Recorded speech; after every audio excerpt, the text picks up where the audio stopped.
La République démocratique du Congo à l'entrée de la deuxième vague du coronavirus et le virologue Dr Muyembe l'a annoncé dans la matinée, c'était au cours d'un point de presse. C'est tout pour les titres. Bonsoir mesdames, bonsoir messieurs, bienvenue dans ce journal. Le départ progressif des forces de la MONUSCO en République démocratique du Congo, c'est l'une des recommandations du sommet extraordinaire de la Troïka de la SADC qui s'est clôturé ce vendredi à Gaborone. Le président de la République, Félix-Antoine Tshisekedi Tshilombo, a personnellement pris part aux travaux de ces assises, nous dit Giscard Koussema.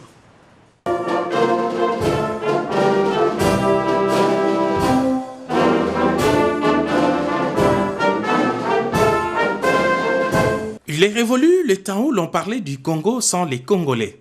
C'est par devoir de responsabilité et de patriotisme que le président de la République, Félix-Antoine Tshisekedi Tshilombo, est venu participer au sommet extraordinaire de la Troïka de l'Organe, plus le pays contributeur des troupes de la brigade d'intervention de la force de la MONUSCO, de la République démocratique du Congo et du Mozambique. Au centre des discussions, la question du terrorisme en République démocratique du Congo, au Mozambique et récemment en Tanzanie. Après échange à huis clos, les chefs d'État et des représentants du Botswana, de l'Afrique du Sud, du Zimbabwe, du Malawi, de la République démocratique du Congo, de la Tanzanie et de Mozambique, ont pris une série de recommandations coulées dans leur communiqué final. 6. Le sommet extraordinaire a instruit la finalisation de la réponse régionale complète avec le soutien à la République du Mozambique. Le point 7, le sommet extraordinaire a accepté la proposition des Nations Unies de réaligner la brigade d'intervention de la force actuelle pour créer les forces d'intervention rapide et générer deux forces de pays contributeurs de troupes de la SADC. 8. Le sommet extraordinaire a exprimé son appréciation pour sa gratitude aux Nations Unies pour son partenariat et son soutien continu. 9. Le sommet extraordinaire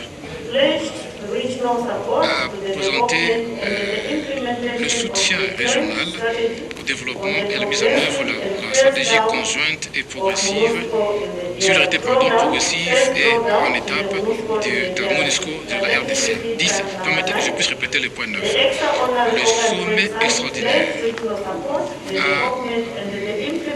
a engagé un soutien, a présenté un soutien régional au développement et à la mise en œuvre de la stratégie conjointe, progressive et échelonnée du retrait de Moscou de la RDC. Le suspense est maintenu. C'est le lundi que les nouvelles mesures de lutte contre la montée de la Covid-19 seront soumises au président de la République, a confié le comité multisectoriel réuni autour du Premier ministre Ilunga Ilunkamba. On écoute le porte-parole du gouvernement au micro de Françoise Bouela et Pompomba. Réunion d'aujourd'hui autour du Premier ministre. Objectif principal, d'harmoniser les vues des différents responsables qui ont été amenés à faire des propositions au Premier ministre. Et ces propositions devaient donc recevoir la sanction du comité multisectoriel. Et effectivement, les propositions ont été faites et d'autres ont été amendées. Et finalement, je crois que c'est au début de la semaine, probablement le lundi, que le texte harmonisé sera disponible. Mais avant qu'il ne soit mis à la disposition du public ou que l'annonce des décisions en soit faite, il faudra nécessairement que ce texte reçoive la bénédiction, si je dis, du chef de l'État. Les choses ont été bien faites. Tout le monde a pris conscience de l'aggravation de la situation et donc les mesures qui seront annoncées seront à la hauteur de cette aggravation. Et il est normal que les gens supputent, mais nous sommes des responsables, nous faisons les choses en toute responsabilité. Nous devions avoir tous les contours des différents sujets que nous avons à aborder dans le cadre de cette aggravation. Et donc, en toute responsabilité, nous avons estimé que c'est seulement le lundi que nous serons en mesure de produire un travail qui sera soumis à l'appréciation du chef de l'État avant son annonce. La République démocratique du Congo à l'entrée de la deuxième vague du coronavirus. Annonce faite ce samedi par le virologue Dr Muyembe. C'était au cours d'un point de presse qu'il a animé à l'INERBI. Le Conseil national de la solidarité contre le Covid-19 a ainsi bénéficié des dons des masques gel hydroalcooliques et autres. Reportages. Appel à la solidarité contre la Covid-19, lancé par le président de la République Félix-Antoine Tshisekedi, a interpellé les personnes et entreprises de bonne volonté pour faire face à la réalité sur le terrain. C'est dans ce cadre que l'entreprise CEP Congo s'est mobilisée ce vendredi pour apporter sa pierre à l'édifice. Des dons des masques, 10 000 au total, 25 kits lave-mains, 50 cartons savon liquide, 50 cartons de gel hydroalcoolique, 50 thermoflash pour répondre aux besoins à la demande urgente, surtout en ce moment où la pandémie refait surface. Ces dons ont été ramenés au Fonds national de solidarité contre la Covid-19, où la délégation de CEP Congo, conduite par le président du conseil d'administration, a échangé avec le coordonnateur du fonds sur les urgences et les besoins imminents en cette période. Juste après la cérémonie des remises, les bénéficiaires remercient et encouragent le geste posé par CEP Congo. Le besoin est toujours croissant et là, CEP Congo vient de répondre quand même à un besoin, et les kits aussi, les gels, les désinfectants, c'est autant d'articles pour protéger le personnel soignant, pour protéger notre communauté, et nous ne pouvons que dire merci. Pour CEP, servir la population a toujours été un privilège. Quand nous voyons ce qui se passe dans le monde entier, il faut rester sensible, dire que non, ça ne me concerne pas. Et dans notre pays, nous voyons, comme dit, on ne peut pas rester. Il faut aussi participer à cette action. Et comme l'Esprit a demandé, nous devons aussi l'appuyer dans ce sens-là, pour faire la que nous avons vivre. Des embouteillages monstres sont observés ces derniers temps dans la ville-province Kinshasa. Quelles sont les causes et les mesures pour y remédier? Tentative de réponse dans cet élément que nous propose Oscar Mbalkaïch. Il y aura embouteillage. Ambiance inhabituelle à Kinshasa.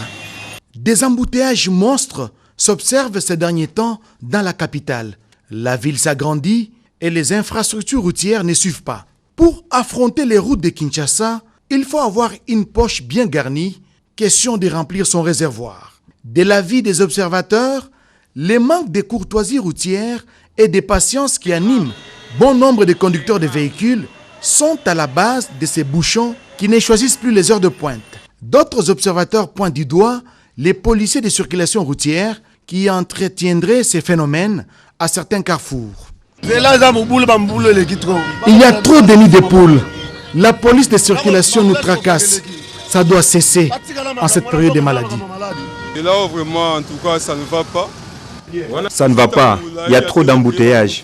Vers 16h, 17h, la situation s'empire. À l'approche des fêtes de fin d'année, la situation risque de s'empirer. Des bouchons qui prennent des heures et des heures seront les quotidiens des Kinois. Une véritable aubaine pour les motocyclistes qui vont tirer avantage de cette situation pourvu qu'elle s'enlise. Les autorités tant civiles que militaires sont priées de prendre la mesure de la situation pour faciliter la circulation des personnes et de leurs biens. Début travaux de réhabilitation de la route nationale numéro 4, tronçon compris entre Kisangani et Mambasa, sur une longueur de 360 km. Deux brigades de l'Office des routes s'y attellent. Ces travaux sont financés par les fonds d'entretien routier FONER.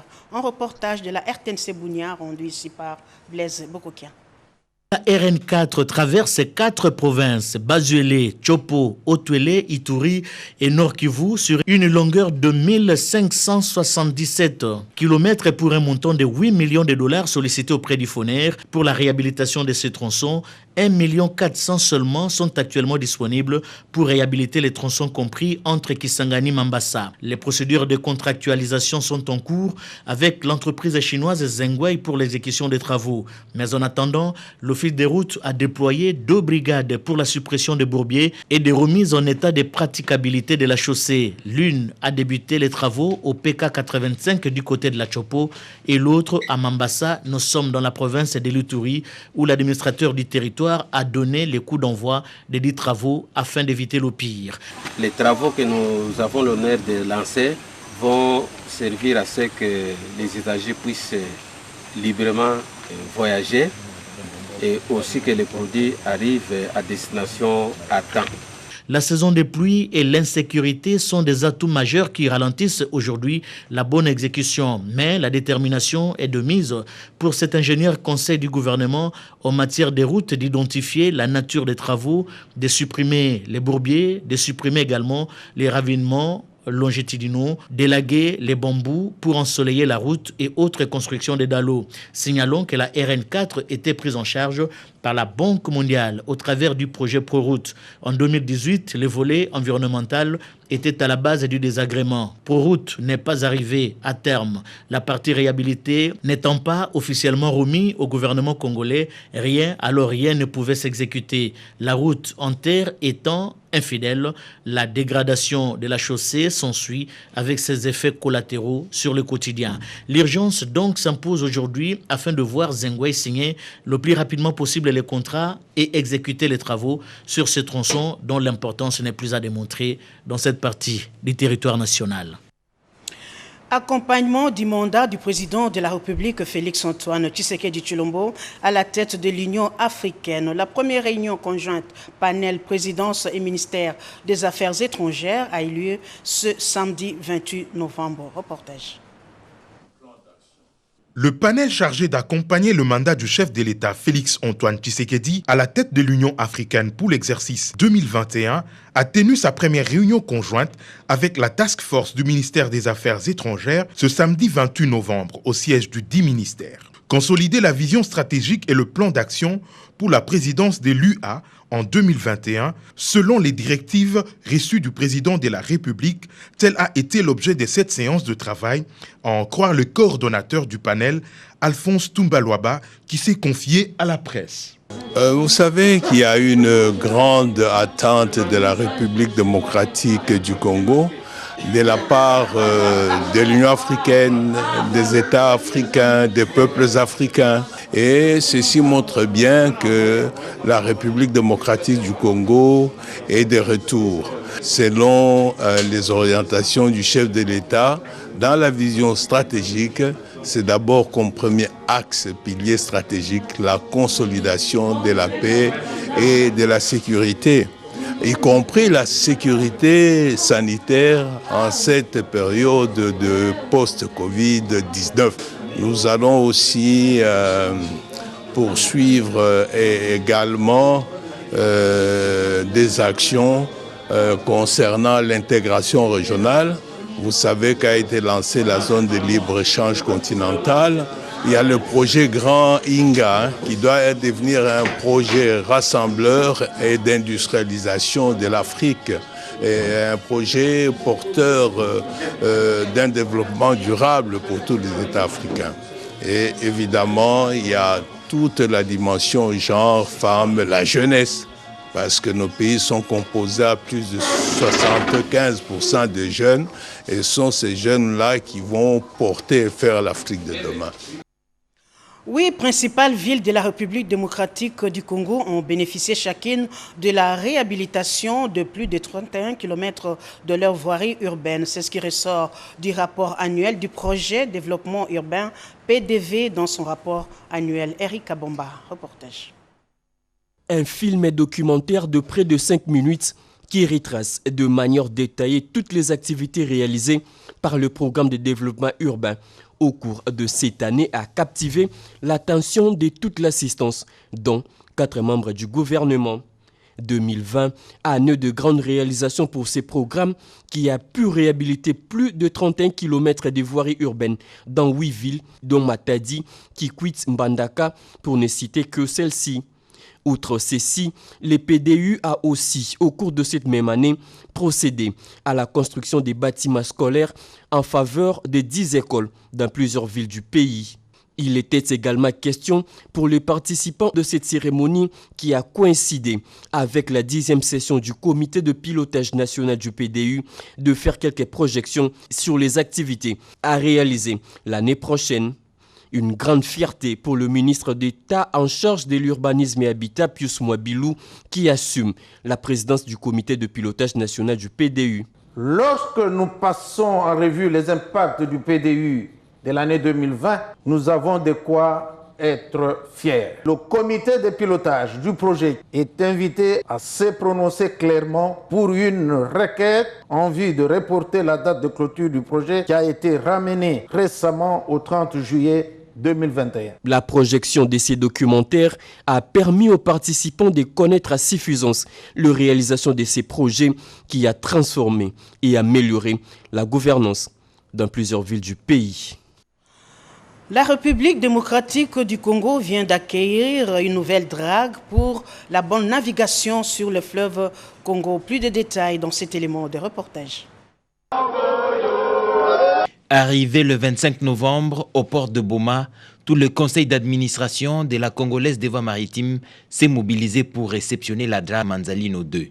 Sous l'impulsion du président de la République, Félix-Antoine Tshisekedi, qui s'est obligé à redonner à la République démocratique du Congo toutes ses voies de communication, la Congolaise des voies maritimes se voit pour la première fois de son histoire dotée d'une drague d'une telle capacité. La drague Manzalino 2 a une capacité de dragage de 4000 m3 de fabrication française et elle est obtenue pour un montant de 10 millions de dollars américains. Sous la coordination du Premier ministre Sylvestre Ilunga Ilunkamba, le ministre de Transport et Voies de Communication Didier Mazenga prépare la présentation officielle de cette drague pour la Congolaise de voies maritimes qui voit ses agents et cadres reprendre espoir. La vision du chef de l'État est en train de prendre corps dans le secteur de transport. Le 2 décembre prochain, la drague Manzalino 2 sera officiellement présentée. Une grande cérémonie est prévue sur les lieux et plusieurs autorités du pays feront le déplacement. Un deuxième lot de 110 nouveaux bus Transco sera réceptionné par le ministre de Transport et Voies de Communication, ce qui portera à 220 le nombre de bus Transco sur les 440 commandés au Brésil. Le ministre du Commerce extérieur, Jean-Lucien Boussa, était devant les élus du peuple, plus précisément à la commission environnement, tourisme. Le ministre devrait s'expliquer sur l'importation du ciment gris de Brazzaville. Reportage. Invité à l'Assemblée nationale par la commission environnement, tourisme, ressources naturelles et développement durable, le ministre du Commerce extérieur, Jean-Lucien Boussa Tongwa, a eu deux mots justes face aux préoccupations des élus nationaux. Il s'agissait principalement de la problématique de la dérogation d'importation du ciment gris de Brazzaville. En effet, le ministre était pointé par la Fédération des entreprises du Congo de favoriser l'exportation brazzavilloise aux dépens de la production locale. Lors de son intervention, Jean-Lucien Boussa a rappelé que les mesures de régulation en restreignant les importations de certains produits dont les ciments gris, les boissons gazeuses, coca, sucré, sucre, barres de fer et autres, les opérateurs économiques avaient trois conditions dont pas de rupture de stock. Les produits doivent être de bonne qualité et vendus à un bon prix. Ces mesures sont prises pour protéger non seulement l'industrie locale, mais aussi les consommateurs. Il a indiqué que l'importation du ciment de Brazzaville ne concerne que 3 provinces, à savoir la province orientale, l'Équateur et les Kasaï, qui ont besoin régulièrement de s'approvisionner de cette dérogation limite les ciments à importer à 100 000 tonnes par an. Depuis 2018, pour protéger quelques filières industrielles, sinon des restrictions des importations. Et nous considérons que ces mesures doivent être, prorogées pour permettre finalement à notre industrie émergente de pouvoir s'asseoir durablement et de répondre aux questions que nous pose notre société. Le vice-président de cette commission, l'honorable François Nzekouye, a livré aussi ses impressions. L'accès aux capitaux par nos banques est très cher. Et ça pose un problème pour rendre notre industrie concurrentielle face à des pays qui, eux, ont des taux d'accès au financement qui sont plus faciles que les nôtres. Le ministre a noté que les consommateurs ont besoin du ciment et nos opérateurs économiques n'arrivent surtout pas à satisfaire les besoins de la population. Par la force des détails et les soubassements de preuves, Jean-Lucien Boussa a épuisé chaque préoccupation sans laisser une zone d'ombre. Occasion pour lui de réitérer son ambition de toujours placer les intérêts de la RDC au cœur de ses actions ministérielles, notamment avec la création de l'Agence nationale de promotion des exportations, ANAPEX. 2 projets d'avis viennent d'être adoptés au Conseil économique et social. Il s'agit d'avis sur la problématique des coopératives agricoles et le projet d'avis sur les eaux douces en République démocratique du Congo. Annie Balaka, reportage. Dans cette plénière présidée par Jean-Pierre Kiwakana, président du Conseil économique et social, les conseillers de la République ont tous suivi avec attention la présentation pertinente de ces 2 projets. Il s'agit du projet d'avis sur la problématique des coopératives agricoles et du projet d'avis sur les eaux douces en République démocratique du Congo. Le conseiller de la République Kikamavunda Michel, président de la Commission agriculture et développement rural, a commencé par faire l'économie générale du projet sur la problématique des coopératives agricoles avant d'être complété par Agbokumabit Nzale, rapporteur de cette commission, lui a parlé de l'étude comparative entre la coopérative en République démocratique du Congo, les possibilités de relance des coopératives en République démocratique du Congo, ainsi que les préconisations. Ensuite, le conseiller de la République Mwange Kalima, président de la commission environnement, ressources, nature, a fait un aperçu sur les considérations générales sur les eaux douces. Le conseiller de la République, Bella Demoipou, rapporteur de cette commission, lui a parlé de l'importance de l'eau, les priorités fondamentales de la stratégie de la distribution des eaux douces. Bella Demoipou a fait l'état des lieux des eaux douces en République démocratique du Congo et quelques préconisations quant à l'aspect lié à la gouvernance, à la diplomatie et à la formation. Et cet avis donne de très grandes orientations, notamment sur les usages domestiques de l'eau, sur les usages industriels. Cette eau peut être utile aussi sur le plan de la santé. L'accès à cette eau douce, ça a été vraiment capitalisé. Après avoir soulevé quelques préoccupations, les conseillers de la République ont adopté ces 2 projets moyennant les amendements. Au Conseil d'État, avec le vernissage du livre traité des droits administratifs, cadre choisi, la salle des réunions du Musée national. Reportage. Ce présent traité du droit administratif est une nouvelle production intellectuelle du professeur Félix Mvundowe Tepemako en coécriture avec le professeur Jean-Marie Mboko Ndiandima, qui est des savants du droit autour, à quelques exceptions près, des éminences grises venues s'incliner devant le maître. Le professeur Kambaï Boacha est modérateur, le doyen de la faculté de droit de l'université de Kinshasa, le professeur Essambo, lui, présente les auteurs. Le professeur Dieudonné Kalouba Diboué a été choisi par le maître pour présenter l'ouvrage. Du Moyen-Âge à nos jours, l'histoire de l'enseignement du droit et l'essence du traité sont expliqués par le prof Dieudonné Kalouba, qui salue la hauteur de l'auteur pour avoir cité dans son œuvre ses anciens étudiants. Un livre de 1200 pages qui vaut bien un transfert de chaire académique. Des témoignages s'en sont suivis pour honorer les scientifiques que Mvundowe Tepemako.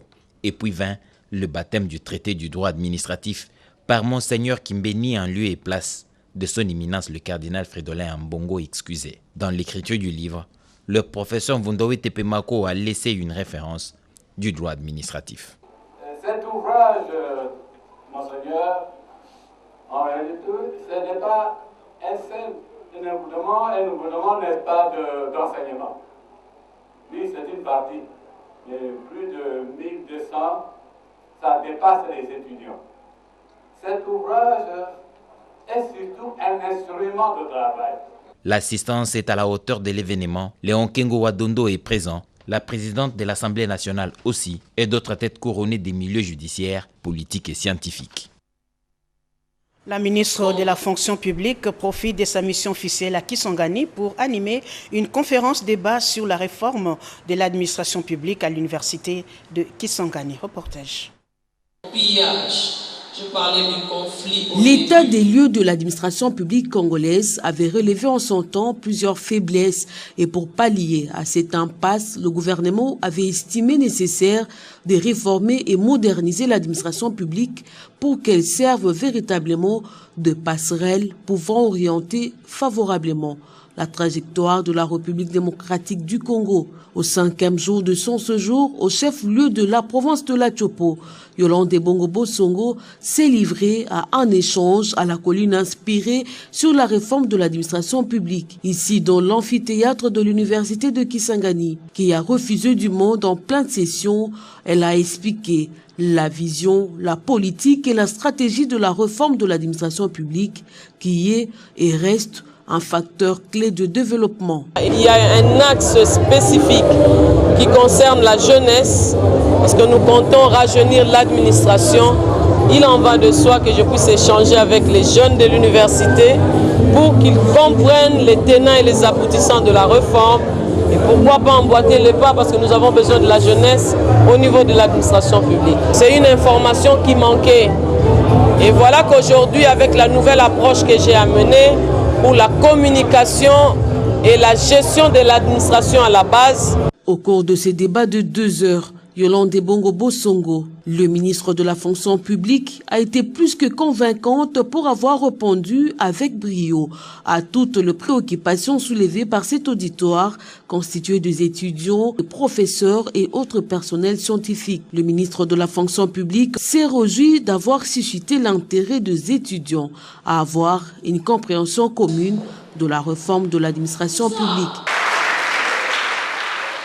Les autorités de la nouvelle ville de Lumumba-Ville et une délégation de la communauté congolaise vivant en Afrique du Sud se sont entretenues avec le président du CENSA, Joseph Olengankoy. L'administration de Lumumba-Ville salant de sujets débattus au cours de cette entrevue. Jean-Pierre Ndolo Demazo, reportage.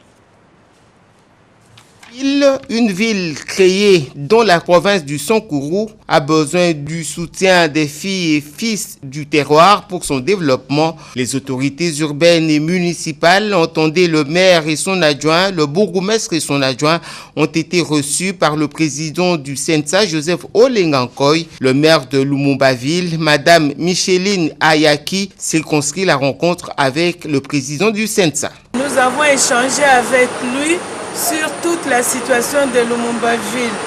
Vous savez très bien que Lumumba-Ville, c'est une ville nouvelle qui vient d'être créée et il est indiqué que nous puissions nous référer à nos leaders, à nos notables avec qui nous passons en revue la situation. Nous avons besoin de leurs conseils, de leur vision et nous donner aussi leur avenir, qu'est-ce qu'ils pensent aussi de Lumumba-Ville. Je profite pour remercier aussi le président de la République qui a voulu que nous soyons là. Nous souhaitons le rencontrer et lui exprimer toute notre gratitude. Pour rappel, Lumumba-Ville a été créé par décret de 2013 et son fonctionnement a été rendu possible par le président de la République, Félix Antoine Tshisekedi Tshilombo. Peu après, une délégation de la communauté congolaise vivant en Afrique du Sud s'est entretenue avec le président du CENSA. La situation sociale des 22 familles congolaises revenues d'Afrique du Sud a constitué l'essentiel de leur échange. Les Congolais œuvrant dans le secteur du textile émettent le vœu de se voir rétablis dans leurs droits et exigent que justice soit faite. Bobo Samba. Nombre d'emplois des Congolais dans les différentes filières sont menacés. Le multinational dans le secteur de mines ou encore dans le textile agissent sans normes. Et c'est les Congolais qui sont pour la plupart des cas victimes.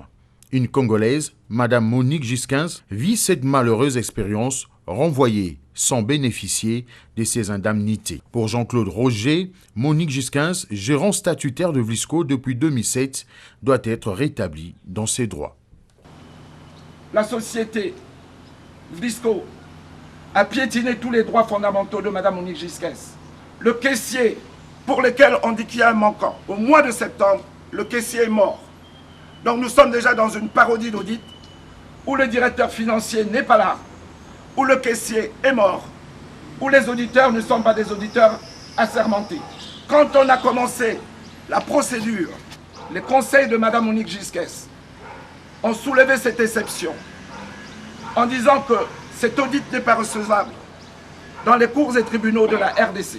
Lors du procès du 18 novembre, déclare au tripé Gomé face à l'Assemblée et dit ceci: je ne trouve aucun élément à charge de Mme Monique Gisquès dans ces pièces que j'ai compulsées. Le même ministère public qui poursuit reconnaît publiquement qu'il n'a pas de preuves. Le projet de réinsertion des enfants de la rue et ceux communément appelés Koulouna, dont la plupart désormais encadrés par le député national Jean-Marie Lukulassi, commence à porter des fruits. Ils ont été appelés ce samedi à mettre la propriété dans certains coins de la capitale. Reportage.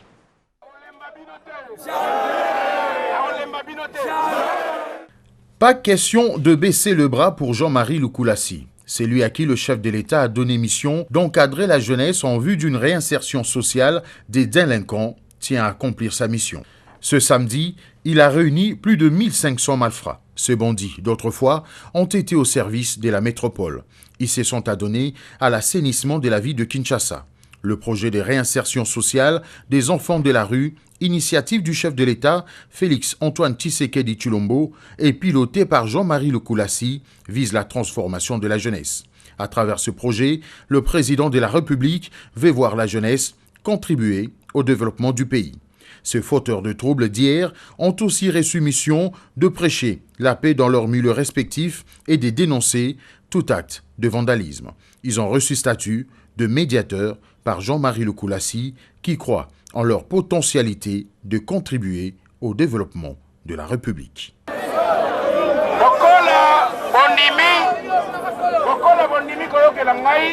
Parce que vous avez adhéré à ma vision, je me battrai pour que la vision du président de la République se réalise.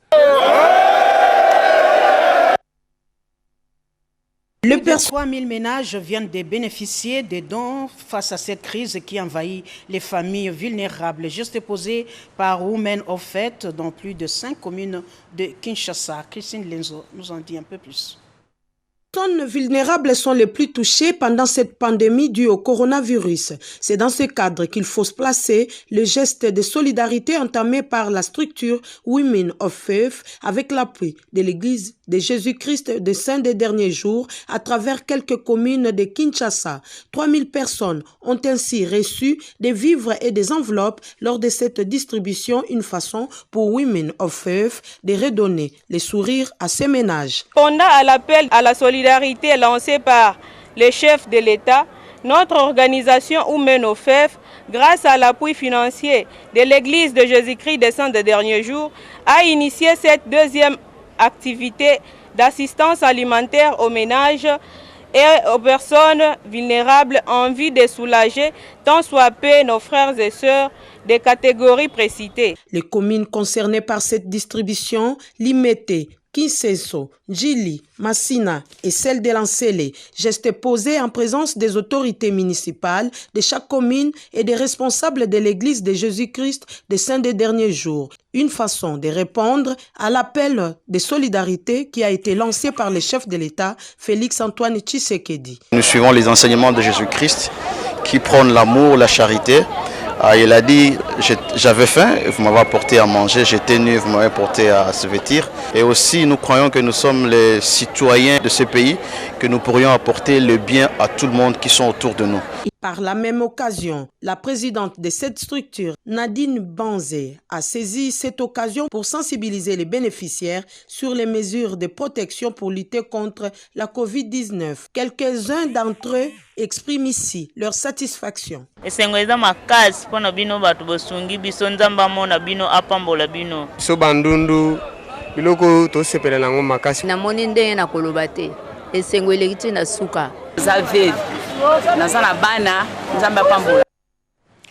La faculté des sciences politiques, micro et administratives de l'université de Kinshasa a rendu le dernier hommage ce samedi au professeur Célestin Kabouya Lumuna, décédé le 19 novembre. Berthe Moukokole. La mort vient d'arracher à l'affection des sénateurs, des professeurs, l'un de leurs, en la personne du sénateur, le professeur Célestin Kabouya-Lumona Sando, décédé le 19 novembre dernier au centre médical de Kinshasa. Pour honorer sa mémoire, la faculté des sciences politiques et administratives de l'université de Kinshasa a organisé ce samedi 28 novembre une séance académique d'hommage au professeur Célestin Kabouya-Lumona. Une cérémonie dédiée très émouvante de par les témoignages de ses collègues professeurs qui ont rappelé à l'assistance les multiples qualités de l'illustre disparu. Le professeur Kaoumba Lufunda, rapporteur du Sénat, affirme que feu le sénateur Kabouya-Lumona a beaucoup contribué dans l'exercice de cette législature. C'est un sociologue politique qui connaissait la politique, qui l'a pratiquée et qui a aidé la politique au cours de plusieurs années. Il a contribué positivement à toutes les étapes, n'est-ce pas, d'élaboration des lois dans le cadre du Sénat. Il était très soucieux de ce qui s'est passé au niveau des provinces. Il avait même introduit une nouvelle proposition de loi pour modifier la loi qui organise la libre administration des provinces. Bon, il faudra que quelqu'un puisse assumer cette loi-là. Nous avons un texte sous la main qu'il avait soumis au bureau pour réviser la loi sur la libre administration des provinces. Organisée par le rapporteur du Sénat, le professeur Kaoumba Lufunda, la cérémonie de dernier hommage a connu la participation des éminents professeurs, des sénateurs et députés nationaux, des membres de sa famille biologique et politique, le FCC, ainsi que des étudiants. Kabouya-Lumona s'en va, laissant derrière lui un héritage scientifique qui servira aux générations futures. Voilà. Fin de ce journal, mesdames, messieurs. Nous vous disons merci de nous avoir suivis. L'information reste en continu sur nos antennes. Nous dédions ce journal à notre consoeur Sylvie Makumbani qui vient de rompre avec le célibat. Sylvie Makumbani fait partie de l'équipe rédactionnelle du journal de chaque samedi de 20h. Elle a décidé justement de rompre avec le célibat ce samedi. Au revoir et bon week-end à tous.